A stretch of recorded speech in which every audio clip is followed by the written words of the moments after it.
Од темите за кои што најмногу се дискутира изминативе денови се сајбер нападите и како со нив бројот на сајбер напади од почетокот на руско-украинскиот конфликт е зголемен за 300%, велат анализите. Се замаглуваат линиите помеѓу хакерите кои што се мотивирани од финансиска добивка и оние кои што добиваат поддршка од владите, посочува извештајот на Google. Македонија не е поштедена од приказната, хибридните напади се главоболка за властите кои што тврдат дека истите тешко се докажуваат. Побаравме сајбер експерт на оваа тема, да видиме што ќе каже тој. Божидар Спировски, гостин во Македонија на утро. Добро утро, господине Спировски, добре ни дојдовте. Ќе започнеме со тоа што се случува во глобални рамки. Светот како никогаш досега предмет на сајбер напади. Руско-украинскиот конфликт, вели Google, како никогаш досега и даде интензитет на темава. И даде можеби видливост на темата. Добро. Не би се согласил дека имаме точно на очигледен факт дека конфликтот кој што се случува многу близу до нас, релативен однос Украина и Русија, е она директен фактор за нападите што се случуваат кај нас.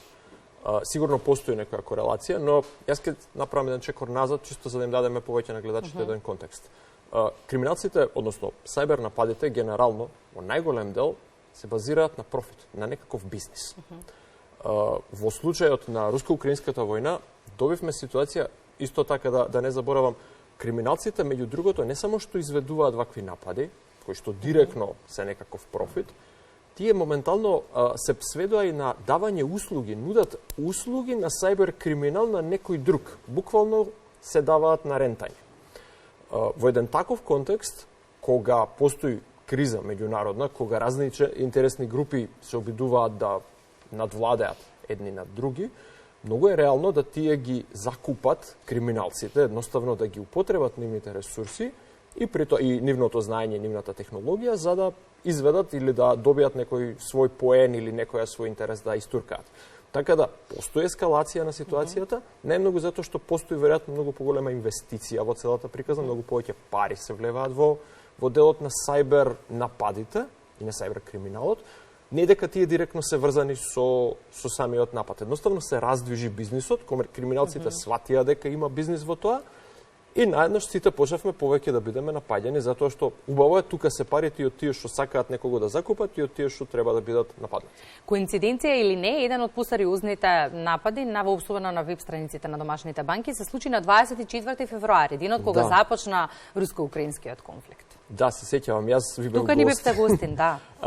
Нападот се случи ден претходно, ако не се лажам. Тој беше малку поинаков тип на напад. Тоа беше напад кој што го нарекуваме denial of service, спречување на услуга. Се сведуваше на загушување на компјутерите со преголем број на посети, за привремено да се онеспособат нивните, едноставно, веб страници да не функционираат. Тогаш имаше, ако добро се сеќавам, и некаква грчка армија или не знам како беше називот на организацијата која презеде одговорност за тие напади. Тоа беше класичен активизам. Ние сме тука, ние имаме некоја своја политичка агенда, видете што направивме ние. Реално, ако ќе гледаме големата слика на работите, посебно од контекст на нападот што се случи сега со ФЗ, тоа што се случи тогаш не беше ништо. Тоа беше, ајде малку да одмориме нашите сервери, да ги исклучиме, по еден час продолживме да работиме. Ова е сосема поинаква димензија. Ајде да видиме сега што се случува периодов. Прво, не плашат искрено, иако може би веќе знаеме дека станува збор за лажни дојави за бомби, но не реагираме индиферентно, бидејќи навистина влеваат страф и кај родителите, и кај децата, и прават своевиден хаос. Вие, односно и вашата фела, и експертите, па и властите велат, тешко се докажуваат. Ние, граѓаните, се уште во чудење како немаме виновници на темава. Добро. Што се случува со... Сега зборуваме за бомбите. За бомбите. Ајде пластично да ни објасните, за да успееме да разбереме зошто до сега немаме виновници. Бомбите, во еден друг разговор пред неколку месеци го појаснив. Бомбите, технички, односно најавите за бомбите, беа напад од психолошки вид, кој што беше закана за физичко насилство, но само медиумот за транспорт на таа закана беше технолошки и имел порака. Во таков тип на напад немаше ниту еден елемент на злоупотреба, на криминал, на злоупотреба на технолошки систем, Едноставно системот, имейл системите беа употребени за да се прати порака. Истата порака можела да се прати во писмо, на ливче, по телефон и да се каже има бомба таму и таму. Така да медиумот технолошки, на кој што многу луѓе се фокусираа, беше само медиум, не беше заканата. Заканата беше физичка, за жал тука не можам многу да дадам коментар. Сега да го адресираме моментот зашто не можевме да ги најдеме или дали можеше да се најдат. Од тие информации што излегува во јавноста, кои што се достапни за нас надвор од истражните органи, е дека пораките стаса од имейл адреси од надворешни компании, ProtonMail и Gmail, ако не се лажам беа компаниите, кои што возможуваат одредено ниво на анонимност на испраќачот во однос на примачот, односно не ја кажуваат IP адресата, интернет адресата која што тој доаѓа. Дополнително излезе од после со дополнителни изјави, за жал сето ова стасува малку капка по капка, никој не го кажува како целосна информација за да можеме да ја анализираме целосно истовремено, дека напаѓачите користеле нешто што се нарекува VPN, виртуелна приватна мрежа. За граѓаните еве да биде пластично објаснето, замислете дека живеете во Македонија, но имате една магична врата во вашиот стан, која ќе отворите, излегува како да излегувате на улица во Холандија.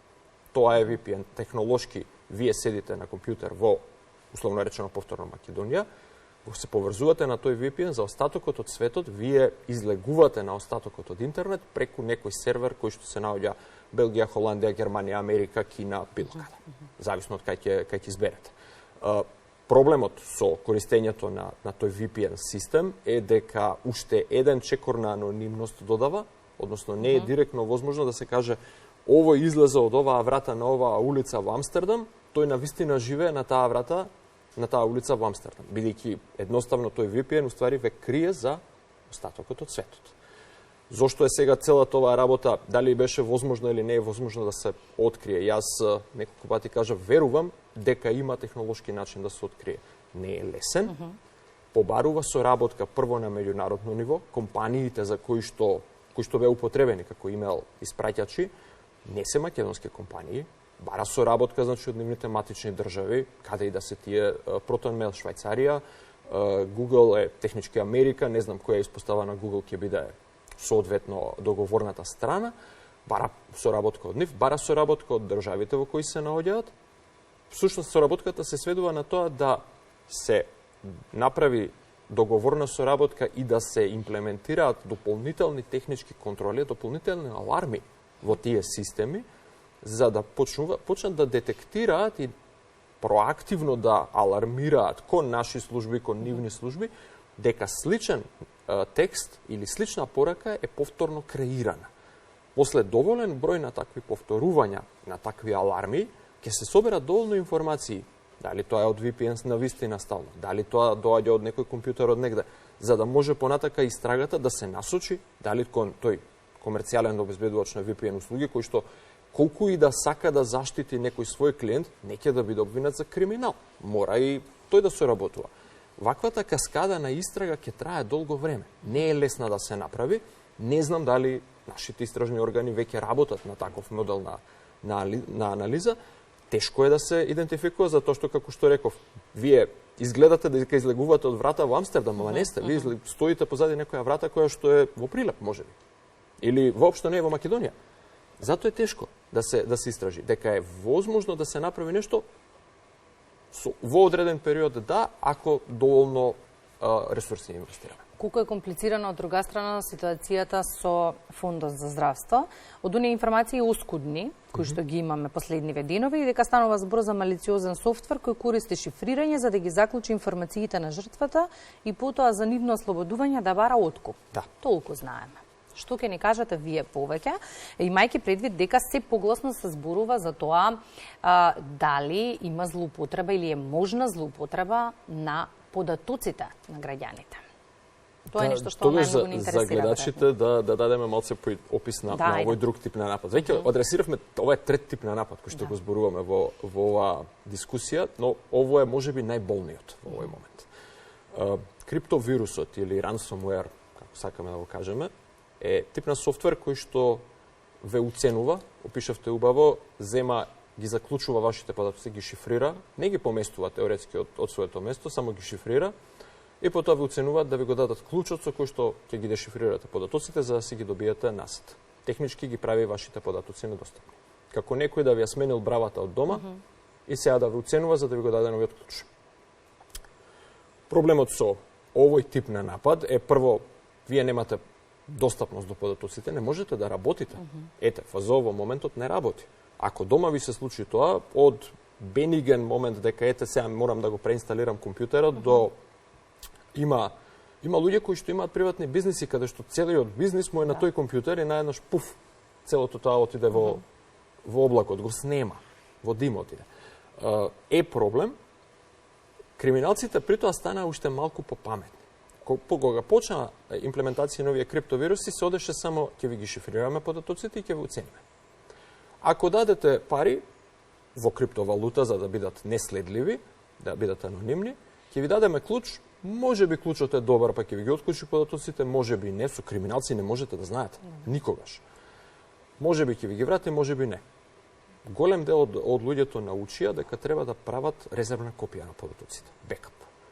И наеднаш типот на напади стана многу помалку болен за голем дел на луѓето, затоа што имаат копија на податоци некаде и да му го криптираат, компјутерот шифрираат, ќе речат здравје, ќе го избришат, ќе си ги најдат податоците од своја резервна копија, може би ќе има малку нервоза од типот кај гледаше, што правеше и така натака. По 2 дена, 3 дена продолжуваме да работиме. Како сега? Не, уште малку има. Ајде. Кога криминалците сватија дека веќе немам толку многу пари само во шифрирањето на податоци, отидоа чекор понатака. Пред да ги шифрираат податоците, ги испумпуваат податоците. Ги крадат. Прават своја копија на податоците или дел од податоците. И понатака уцената е не само што нема да ви го дадеме клучот ако не платите, туку и ќе продолжиме да ги злоупотребуваме податоците. Еднаш кога криминалецот ги украде податоците и да му платите, нема баш гаранција дека нема да ги злоупотреби, така да тоа е сега отворено прашање на кое што, за жал, ние немаме јасен одговор. Прво, немаме одговор што се случи во ФЗО, кои системи се жртва на тој напад, кои податоци стоеле на тие системи и со која анализа досега е констатирано колкаво е влијанието на нападот, односно дали зборуваме само за шифрирање или зборуваме за шифрирање и ексфилтрација, вадење на податоците надвор. Доцна ли е сега да се зборува за зајакнување на информатичките системи? Никогаш не е доцна да се зборува за зајакнување, затоа што живееме во еден свет, ова е реалноста денес. Сајбер напади има буквално секој ден.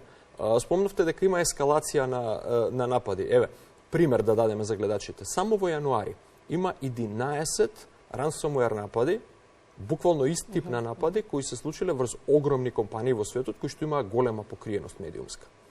Покрај тие, ако тие се 11, јас сум сигурен дека има уште десетици пати повеќе такви напади за кои што или некој локален медиум зборувал или никој не зборувал, затоа што им било срам да кажат нешто. Така да секој пат треба, ова е реалност. Живееме во свет во кој што има сајбер напади, ќе има сајбер напади и единствено добро што можеме да направиме е јасно и транспарентно да зборуваме што се случува, што можеме да научиме, кои мерки можеме да ги направиме за следниот пат да бидеме малку подобри, бидејќи никој од нас нема да биде хакнат само еднаш, ќе биде хакнат безброј пати. Во меѓувреме од МВР стигна информација дека, да речеме, имало закани за системите на Министерството за земјоделство, образование, информатичко општество, Државниот завод за статистика, но биле убит за напад кој бил успешно одбиен и во тој момент се спомена и како добра идеја ИКТ центарот во Прилеп, што значи дека се потврдува и она што вие го споменавте. Бекап опцијата за податоци е неопходна. Апсолутно. Таа е апсолутно неопходна. Немаме детали за овие други настани. Ете, има некоја изјава, може би, Министерството за внатрешни работи, не сум ја прочитал. Оно што јас би апелирал е да воведеме една култура во нашата држава на транспарентност на вакви настани, на вакви инциденти. Буквално постои еден процес во IT светот кој што се вика инцидент менеджмент. Постои секаде, но сега ни е малку темата сајбер светот. Инцидент менеджмент во тој, кога ќе се случи некој ваков напад, се регистрира, се документира, што се случило, каков бил типот на напад, како е одбрането, што е направено за да се одбие нападот и се споделува таа информација со секако доволно анонимизирани детали за да не биде некој жртва дополнително, но од таквите информации можеме да учиме. Ако ова навистина се случило и тие напади биле одбиени, одлично. Ајде да научиме како институциите биле заштитени, што добро направиле, за да можеме да го повториме на друго место. Апсолутно добра вест. Јас се поздравувам. Хајде да ги видиме информациите за да научиме од нив. Имаше информации изминатиот период дека користиме искуства од странски сајбер експерти. Тоа го потикне прашањето како стоиме ние со домашните и што да речеме од таа светска практика може да се искористи, да се ископира во корист на домашната заштита. Може ли нешто малку поспецифично за какво искуство зборуваме и за која специфична тема се овие странски сајбер експерти? Сајбер експертите беа ангажирани за решавање на случаи со Фондот за здравство. Така. Сега, имаме ли ние, како стоиме ние со домашни сајбер експерти? Морам малку, дозволете, морам малку да деконструирам оваа ситуација. Да, појасните. Кога ФЗО очигледно има некаков проблем, сериозен. ФЗО има многу специфични системи. Ние немаме точни детали, иако преку јавни набавки веќе може човек и да прочита што се тие, но одреден број на луѓе кои што се специализираат за услугата опоравување на податоци или опоравување на податоци точно од тој систем и точно од тој софтвер кој што го користи ФЗО, не се сите луѓе во IT сферата. Ако јас знам да возам автомобил со возачка дозвола Б категорија, јас не сум доволно доверлив да седнам и да возам автобус, булдожер, камион, брод. Тоа е специализирано знаење, специализирана област на која што одредени луѓе од фелата се насочиле и наплатуваат за своите услуги. Немаме детали за што специфично биле повикани тие луѓе, но ќе претпоставам дека или биле повикани за форензичко враќање на податоци, или биле повикани за реконструкција на податоци од бекап. Бекап софтверот кој што се користел таму е специфичен, бара специфична обука, специфично знаење. Дали истиот софтвер го користат доволно луѓе во Македонија за да имаме ние локално присуство на доволен број на така обучени сајбер експерти, на вистина не можам да кажам. Дури ќе речам не, затоа што таквите големи системи релативно малку компании ќе ги користат, бројот на луѓе такви во Македонија, ако постои, ќе биде релативно мал. Не е комерцијално ефикасно сите луѓе да знаат се, не е ни физички возможно. И во контекст на заштитата, во моментот зборуваме за хакерски напад на државни институции, но споменавте и вие има еден голем број на сериозни компании, па дури индивидуалци кои што имаат во своите компјутери битни и важни документи и податоци. Што е најважно да се направи во контекст на заштитата? Технологиите постојано се напредуваат, веројатно треба да го следиме и чекорот. Ако зборуваме сега специфично за криптовирусот, првата и најважната работа која ќе се случи, значи буквално првото прашање што се поставува, има ли бекап? Што има ли резервна копија? Колку и да е една од можеби најстарите механизми на заштита на податоци, сепак е една од најрелевантните.